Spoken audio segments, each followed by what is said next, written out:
রাতে আবারও ফুটবল উৎসব, নকআউট নিশ্চিতের মিশনে মাঠে নামছে মেসি বাহিনী। জয় ছিনিয়ে নিতে প্রস্তুত আর্জেন্টিনা, চমক দিতে মরিয়া অস্ট্রিয়াও। অস্ট্রিয়া কঠিন প্রতিপক্ষ, ওদের আক্রমণ ভাগ শক্তিশালী, এটা কঠিন ম্যাচ হবে। আকাশে নীলে রেঙেছে ডালাস, আটলান্টিক পেরিয়ে আবেগের ঢেউ বাংলাদেশেও। বিশ্বসেরাদের নিয়ে আত্মবিশ্বাসী আলবে সেলেস্তে সমর্থকরাও। কনফিডেন্স রাখতে পারি যে আর্জেন্টিনা একটা জয় ছিনিয়ে নিয়ে আসবে। 2-1 অথবা 2-0 আর্জেন্টিনা বিজয়ী হবে। আজকে আমরা আশা রাখি মেসির পরে অন্তত গোল হবে। মেসি সর্বোচ্চ গোলের রেকর্ডটা করবে। হারুক বা জিতুক, আমি সারা জীবনে আর্জেন্টিনা সাপোর্টার থাকবো। দেখছিলেন প্রধান শিরোনাম, সন্ধ্যার সময় সঙ্গে আছি আমি ইমদাদুল হক। এবার অন্যান্য শীর্ষ সংবাদ। বাংলাদেশের জন্য দ্রুত মালয়েশিয়ার শ্রমবাজার খোলার আহ্বান তারেক রহমানের। চান অবৈধ প্রবাসীদের বৈধতা, মানব সম্পদ বিনিময়ে স্বচ্ছতায় জোর আনোয়ার ইব্রাহিমের। কার্যক্রম নিষিদ্ধ আওয়ামী লীগের প্রতিষ্ঠাবার্ষিকী ঘিরে সতর্কতা। ঢাকা, গোপালগঞ্জ সহ 6 জেলায় সেনা মোতায়েন। রাজধানীতে চেকপোস্ট টহল, নাশকতা ঠেকাতেই পদক্ষেপ। হাবের প্রকোপের মধ্যেই এবার ডেঙ্গির চোখ রাঙানি। চলতি মাসেই 5 জনের মৃত্যু, ভর্তি প্রায় 2000। হামে আক্রান্তদের রোগ প্রতিরোধ কমায় বাড়ছে উদ্বেগ। বৃষ্টি উজানের ঢলে কুড়িগ্রামে পানি বেড়েছে তিস্তা, ধরলা, দুধকুমারের। উত্তরাঞ্চলে স্বল্পমেয়াদী বন্যার পূর্বাভাস। ঘর বাড়ি সহ ফসলি জমি প্লাবিত হওয়ার শঙ্কা। এবং দলীয় চাপে ব্রিটিশ প্রধানমন্ত্রী কিয়ার স্টারমারের পদত্যাগের ঘোষণায় স্থানীয় নির্বাচনে লেবার পার্টির ভরাডুবির জের। নতুন প্রধানমন্ত্রী হওয়ার দৌড়ে অ্যান্ডি বার্নহাম।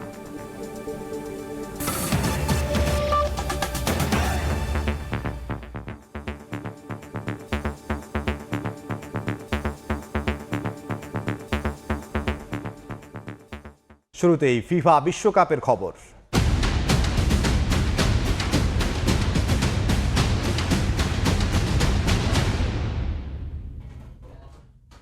গ্রুপ পর্বে নিজেদের দ্বিতীয় ম্যাচে রাতে মুখোমুখি হবে অস্ট্রিয়ার, মুখোমুখি হবে আর্জেন্টিনা। সহজ জয়ে বিশ্বকাপ শুরু করলেও অস্ট্রিয়ার বিপক্ষে ম্যাচটা সহজ হবে না, স্বীকার করেছেন আলবি সেলেস্তে বস লিওনেল স্ক্যালোনি। অন্যদিকে নিজেদের আন্ডারডগ মানলেও বিশ্ব চ্যাম্পিয়নদের চমকে দিতে চায় অস্ট্রিয়াও।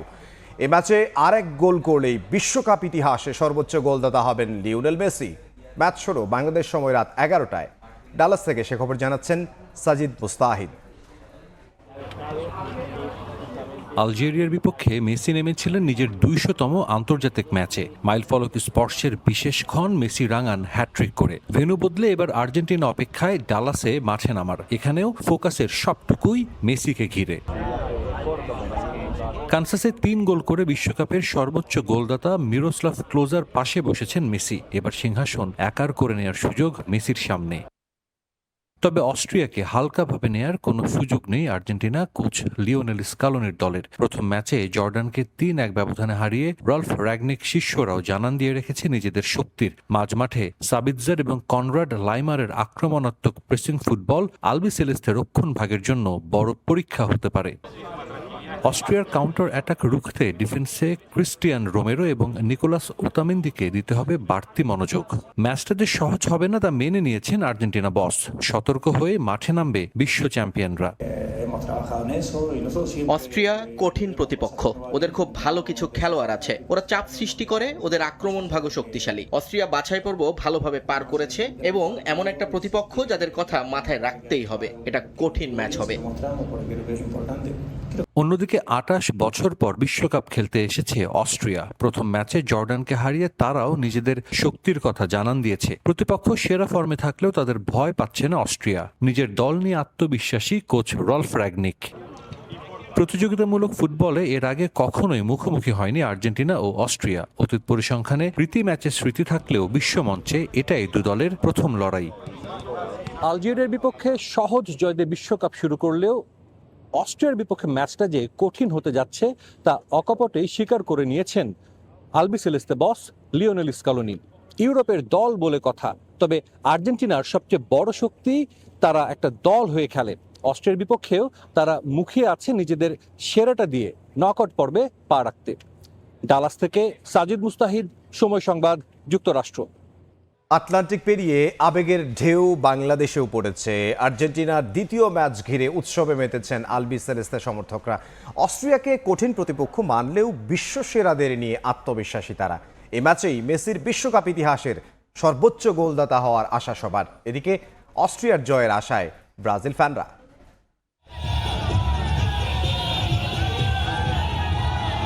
বিশ্বকাপের উত্তাপ এখন চরমে, তকবক করে যেন ফুটছেন বাংলাদেশের আকাশী নীল সমর্থকরা। হাইতির বিপক্ষে ব্রাজিলের জয়ের পর সেলেসাও ফ্যানদের উল্লাসে তা পেয়েছে ভিন্ন এক মাত্রা। গ্রুপ পর্বে আর্জেন্টিনার দ্বিতীয় ম্যাচ নিয়ে তাই অপেক্ষার অন্ত নেই আলবে সেলেস্তে সমর্থকদের।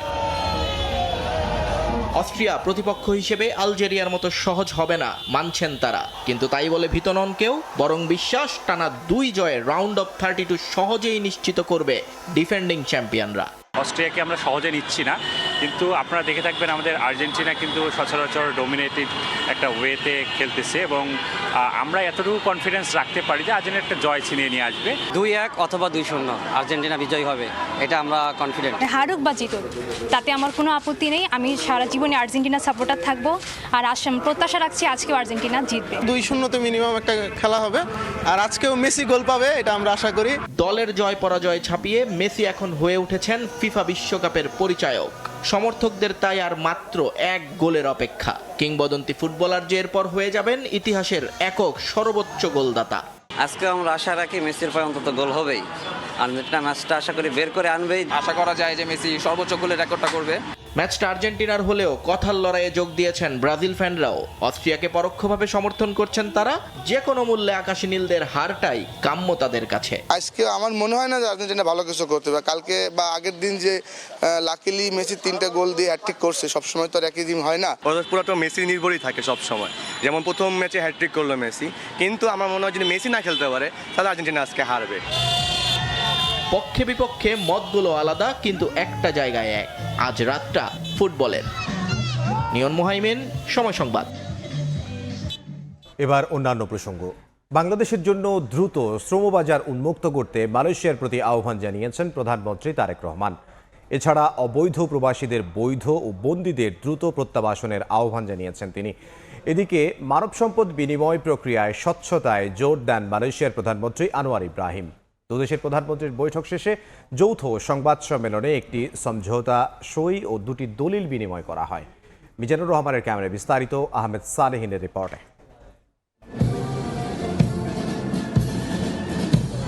সরকার গঠনের পর প্রথম বিদেশ সফরে মালয়েশিয়ায় বাংলাদেশের প্রধানমন্ত্রী। সোমবার স্থানীয় সময় সকাল 9টার দিকে দেশটির প্রধানমন্ত্রীর কার্যালয়ে লাল গালিচা সংবর্ধনায় বরণ করা হয় তারেক রহমানকে। দেয়া হয় guard of honour.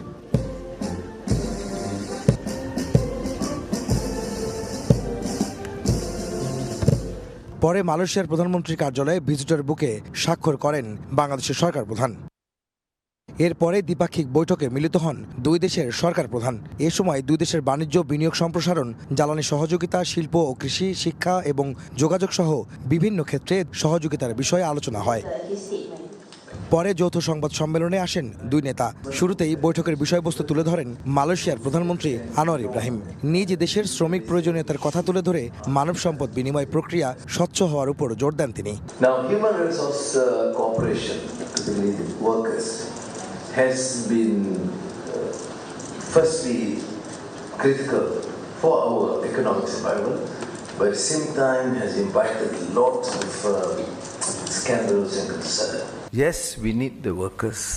Yes, also, and more importantly, we have to protect the welfare of the workers and their families. পরে বক্তব্য রাখেন বাংলাদেশের প্রধানমন্ত্রী। উভয় দেশের অর্থনৈতিক সমৃদ্ধিতে বাংলাদেশের শ্রমিক ও পেশাজীবীদের অবদান তুলে ধরে দ্রুত মালয়েশিয়ার শ্রমবাজার খুলে দিতে বৈঠকে আলোচনা হয়েছে বলে জানান Tarique Rahman. Bangladeshi workers, students, professionals and entrepreneurs in Malaysia serve as an important bridge between our 2 countries. Their contribution benefits both our economy and society. I requested His Excellency Prime Minister Anwar Ibrahim to consider recruiting more Bangladeshi workers as well as to open labor market as soon as possible. অবৈধ শ্রমিকদের বৈধ করা এবং আটক বাংলাদেশিদের প্রত্যাবাসনের বিষয়ে সিদ্ধান্ত নিতে মালয়েশিয়াকে আহ্বান জানানো হয়েছে বলে জানান বাংলাদেশের সরকার প্রধান। I also raised issues relating to re-regularization of illegal workers, and repatriation of the detained Bangladeshi, if possible. We agree that recruitment should be transparent, fair, and affordable, reducing intermediaries and low cost for workers. যৌথ briefing শেষে দুই দেশের প্রধানমন্ত্রীর উপস্থিতিতে সংস্কৃতি বিষয়ক একটি সমঝোতা স্মারক, সন্ত্রাসবাদ দমন বিষয়ে গবেষণা ও সক্ষমতা বৃদ্ধিতে সহযোগিতা এবং বিনিয়োগ সংক্রান্ত দুটি দলিল বিনিময় করা হয়। বিশাল অঙ্কের ঋণের বোঝা নিয়ে সরকার গঠন করেন তারেক রহমান। তাই শুরু থেকে দেশের অর্থনীতি পুনরুদ্ধারে বেশ কিছু উদ্যোগ নিয়েছেন প্রধানমন্ত্রী। এই মালয়েশিয়া সফরে এসে সেখানে বাণিজ্য ও বিনিয়োগ সম্প্রসারণ, দেশের শ্রমবাজার মুক্ত করা সহ শিক্ষা এবং কৃষিসহ নানা ইস্যুতে দুদেশের প্রধানমন্ত্রীর বৈঠকে আলোচনা হয়। বাংলাদেশের সকলের প্রত্যাশা এই আলোচনা হবে ফলপ্রসূ এবং আগামী দিনে ঘুরে দাঁড়াবে ভঙ্গুর অর্থনীতি। মালয়েশিয়ার পুত্রজায়া থেকে আহমেদ সালেহিন, সময় সংবাদ। এদিকে জ্বালানি ও প্রতিরক্ষা সহযোগিতা জোরদার এবং মুক্ত বাণিজ্য চুক্তির আলোচনা এগিয়ে নিতে একমত হয়েছে বাংলাদেশ মালয়েশিয়া। দুদেশের সরকার প্রধানের বৈঠকে কুয়ালালামপুরে সংবাদ সম্মেলনে এই কথা জানিয়েছেন প্রধানমন্ত্রীর উপদেষ্টা মাহাদি আমিন। বলেন, শ্রমবাজারের জন্য দেশটির সঙ্গে বিদ্যমান সমঝোতা স্মারক নবায়নে কাজ চলছে। তিনি আরও জানান, অভিবাসনে ব্যয় কমানোর প্রক্রিয়া স্বচ্ছ করা, নিরাপদ কর্মপরিবেশ নিশ্চিত করতে একমত হয়েছেন মালয়েশিয়া ও বাংলাদেশের প্রধানমন্ত্রী।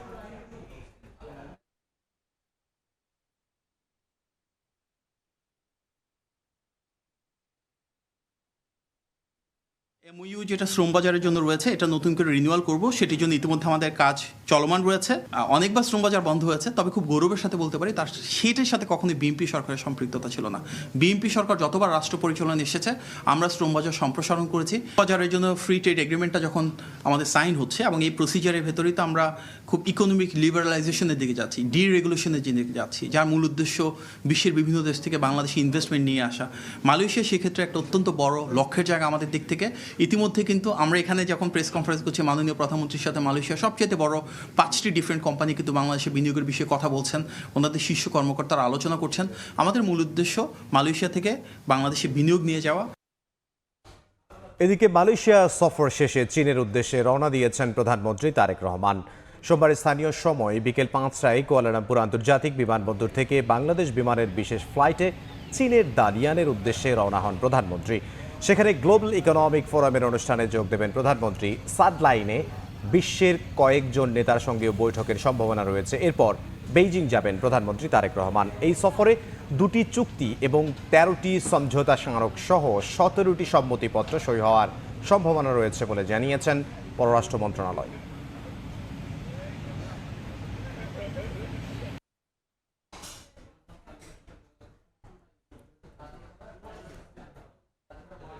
সন্ধ্যার সময় আরও থাকছে। 700 বছর পর প্রথমবার প্রকাশ্যে খোলা হলো সিলেটের শাহজালাল মাজারের দান বাক্স। 4 দিনে জমা 17.5 লাখ টাকা ছিল স্বর্ণালংকার, বিদেশি মুদ্রা। কার্যক্রম নিষিদ্ধ আওয়ামী লীগের প্রতিষ্ঠাবার্ষিকী ঘিরে ঢাকা, গোপালগঞ্জ সহ 6 জেলায় সেনা মোতায়েন করা হয়েছে। এছাড়া বাড়তি চেকপোস্ট ও টহল জোরদার সহ রাজধানীতে তৎপর থাকবে আইন শৃঙ্খলা রক্ষা বাহিনীর 20,000-এর বেশি সদস্য। স্বরাষ্ট্রমন্ত্রী জানান, নাশকতা ঠেকাতেই বাড়তি সতর্কতা নেওয়া হয়েছে। অপরাধ বিশ্লেষক বলছেন, আওয়ামী লীগের বড় কর্মসূচি পালনের সক্ষমতা না থাকলেও সতর্ক থাকতে হবে আইন শৃঙ্খলা রক্ষা বাহিনীকে। মাসুদুর রহমানের রিপোর্ট। 23 জুন কার্যক্রম নিষিদ্ধ আওয়ামী লীগের 77তম প্রতিষ্ঠাবার্ষিকী। এই উপলক্ষে বিভিন্ন জায়গায় ঝটিকা মিছিল করতে পারে সংগঠনটি, আর এতে বাধা দিলে আইন শৃঙ্খলা বাহিনীর সঙ্গে নেতাকর্মীরা সংঘর্ষে জড়াতে পারে এমন আশঙ্কায় সারা দেশে সতর্কতা জারি করেছিল পুলিশ সদর দফতর। ডিএমপি বলছে 23 জুন ঘিরে রাজধানীতে 18,000-এর বেশি পুলিশ সদস্য মোতায়েন থাকবে। 2 শতাধিক জায়গায় বসাবে বিশেষ চেকপোস্ট, চলবে পিকেটিং ও ব্লক রেইড, থাকবে বিশেষ গোয়েন্দা নজরদারি। 4টি কন্ট্রোল রুম করে চলবে নিরাপত্তা পর্যবেক্ষণ। স্ট্যান্ড বাই থাকবে 15টি কুইক রেসপন্স টিম। রাজধানীর 15 স্থানে মোতায়েন থাকবে 1 প্লাটুন করে বিজিবি। তল্লাশি ও টহলের দায়িত্বে থাকবে র্যাবের বিশেষ টিম। বিজিবিও নিয়োগ থাকবে। আমাদের এপিবিএন অলরেডি মাঠে আছে। আমাদের ক্রাইম, আমাদের অপারেশন, আমাদের ডিবি, সিটিটিসি সহ ডিএমপির যতগুলো ইউনিট আছে সবাই সক্রিয়ভাবে মাঠে কাজ করতেছে।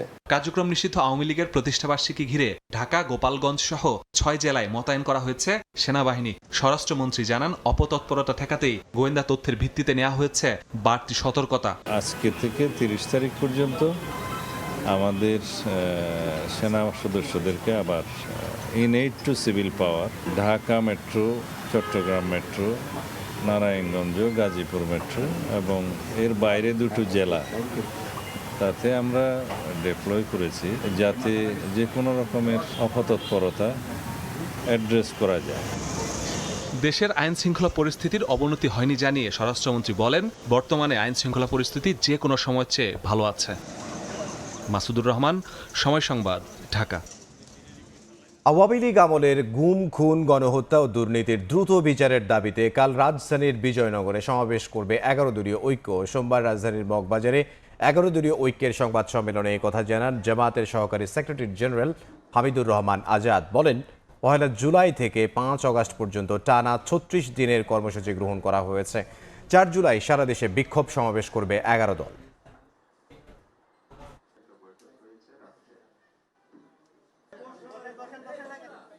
সীমান্তে আমরা শুনতে পাচ্ছি বিভিন্ন ধরনের প্রতিবেশী রাষ্ট্র কর্তৃক অস্ত্র মজুদের ঘটনা ঘটছে, কোথাও কোথাও ক্ষেপণাস্ত্র স্থাপনেরও ষড়যন্ত্র হচ্ছে বলে আমরা জানতে পারছি। সকল গুম, খুন, হত্যাকাণ্ডের বিচার দাবিতে আগামীকাল রাজধানীতে বিজয়নগরে সেই মুক্ত মাঠে আমরা প্রতিবাদ সমাবেশ করব ইনশাআল্লাহ। হাম সংক্রমণের মধ্যেই এবার ডেঙ্গির চোখ রাঙানি। চলতি মাসে ডেঙ্গিতে প্রাণ গেল 5 জনের, আর হাসপাতালে ভর্তি প্রায় 2000 রোগী। বিশেষজ্ঞরা বলছেন, ডেঙ্গির ভয়াবহতা কমাতেও জোর দিতে হবে হাম পরিস্থিতি নিয়ন্ত্রণে। হামে আক্রান্তদের সুরক্ষা না দিতে পারলে ডেঙ্গি নিয়েও ভবিষ্যতে খারাপ পরিস্থিতির শঙ্কা বিশেষজ্ঞের। একদিকে থামছে না হামের সংক্রমণ, প্রতিদিনই আক্রান্ত হচ্ছে হাজারের বেশি রোগী। অপরদিকে চোখ রাঙাতে শুরু করেছে ডেঙ্গু। শিশুদের নিয়ে তাই বেশি চিন্তায় অভিভাবকরা। হামে ভর্তি শিশুদের কমছেই না ঠান্ডা ও শ্বাসজনিত সমস্যা, আছে জটিল নিউমোনিয়ার রোগীও। আর একই সময়ে ডেঙ্গু হানা দেয়ায় চিন্তিত তারা। টেস্ট করছি, তখন থেকেই প্রচন্ড জ্বর, মাথা ব্যথা, হাত পা ঠান্ডা। রক্তের যে প্লাজা ওইটা বাড়তেছে না।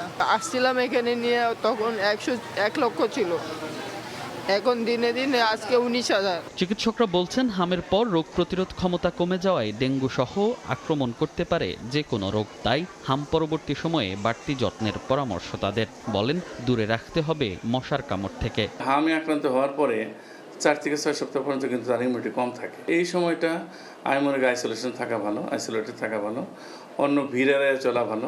বিশেষজ্ঞরা বলছেন, যাদের হাম হয়েছে তাদের ডেঙ্গু হলে অবস্থা দ্রুতই জটিল হয়ে যেতে পারে। হাম পরবর্তী সুরক্ষা নিশ্চিত করতে না পারলে ভবিষ্যতে ডেঙ্গু নিয়ে রয়েছে খারাপ পরিস্থিতির শঙ্কা। যদি ডেঙ্গু হয় তাহলে তার অবস্থা দ্রুতই জটিল পরিস্থিতিতে চলে যাবে।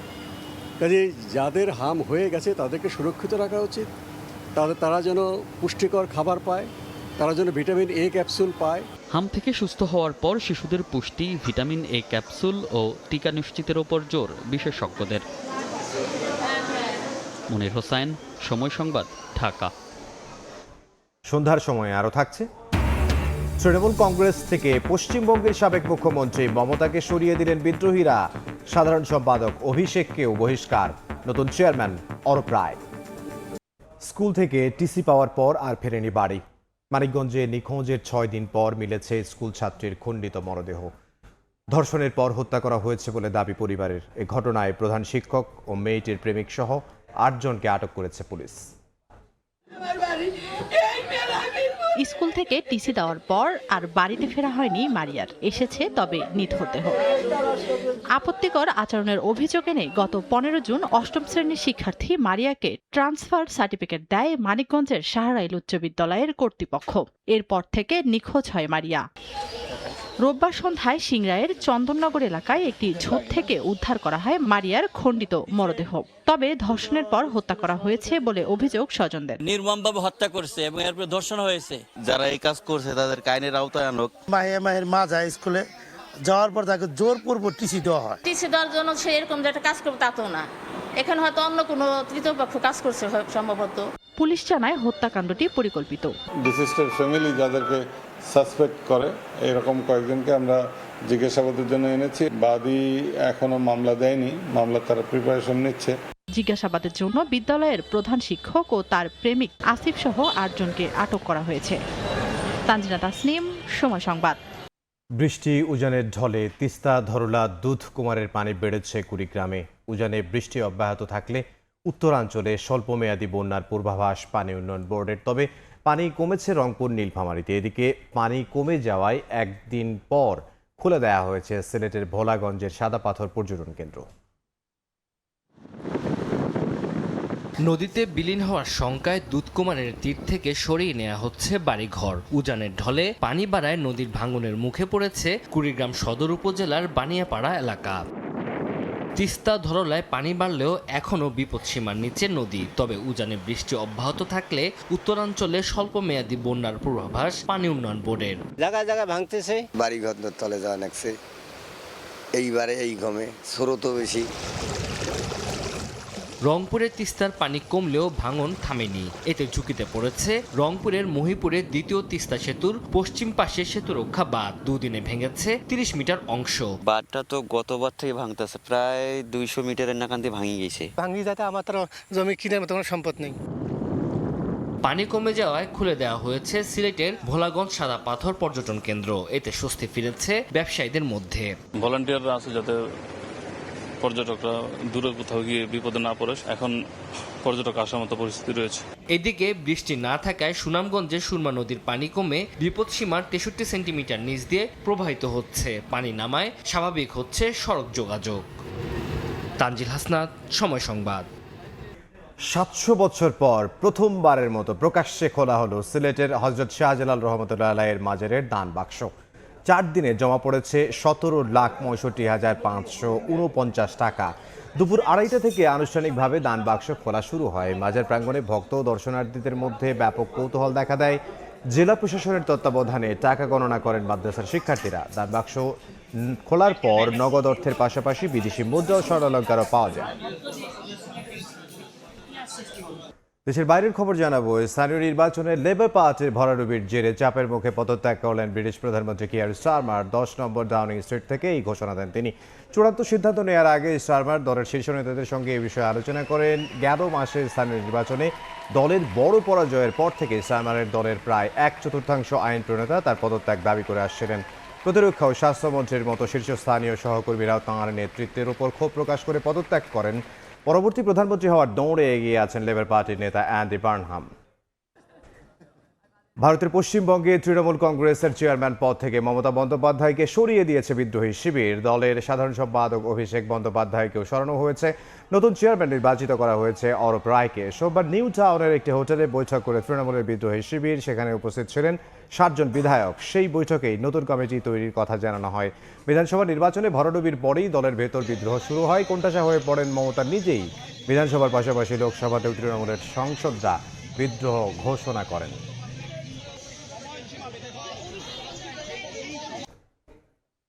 এ পর্যায়ে শীর্ষ সংবাদগুলো জানিয়ে দিচ্ছি আরও একবার। বাংলাদেশের জন্য দ্রুত মালয়েশিয়ার শ্রমবাজার খোলার আহ্বান তারেক রহমানের। চান অবৈধ প্রবাসীদের বৈধতা, মানব সম্পদ বিনিময়ে স্বচ্ছতায় জোর আনোয়ার ইব্রাহিমের। কার্যক্রম নিষিদ্ধ আওয়ামী লীগের প্রতিষ্ঠাবার্ষিকী ঘিরে সতর্কতা। ঢাকা, গোপালগঞ্জ সহ 6 জেলায় সেনা মোতায়েন। রাজধানীতে চেকপোস্ট ও টহল। নাশকতা ঠেকাতেই পদক্ষেপ।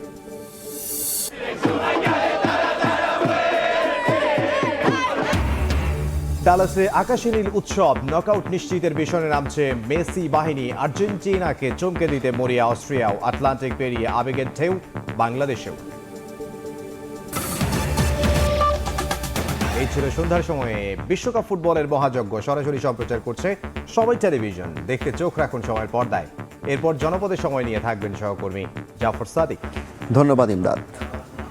জনপদের সময় নিয়ে আসছি কিছুক্ষণ পর, সঙ্গে থাকুন সময়।